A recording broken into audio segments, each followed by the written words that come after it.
I asked earlier about how you evaluate internal team members. I'd ask the same question about how you go about evaluating contractors or outside service providers that you might bring in to help with the finance or accounting function.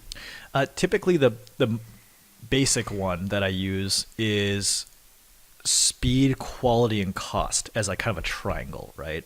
And so, and this is an understanding of different service providers themselves. Is like outside accountants, how good are they? How fast can they be? And how much is it going to cost? Is what it is. And here's the thing: is I have an understanding that if it's fast and good, it's not going to be cheap.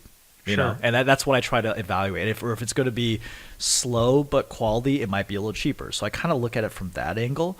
But again, the luck I've had, and I really, the audience listening, anyone who are young accountants right now, I really urge you to expand your circles of people that you meet, because as you expand your circles and you expand your network, you have many more reference and data points that give you a good idea of what is good and what is bad and what you like and what you don't like.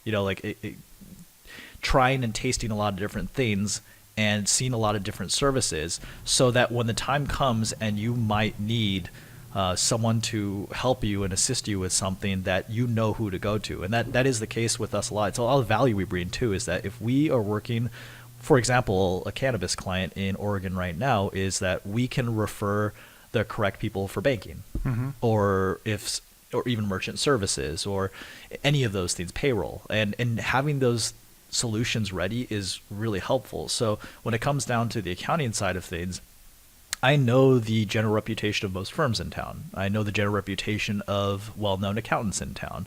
It's from meeting people, networking, and understanding them. But the base answer is that I have that triangle that I use to make sure that it fits within, the basic metrics. And then beyond that, it's that the people I know. And a lot of times it is based off of meeting them already. I already know that they're good. If I have a complex tax question, I'm going to come to you right away. I'm not going to suddenly go to someone else I don't know, right? Right. And when it comes down to paying for those services, we also have an idea of what things are valued at.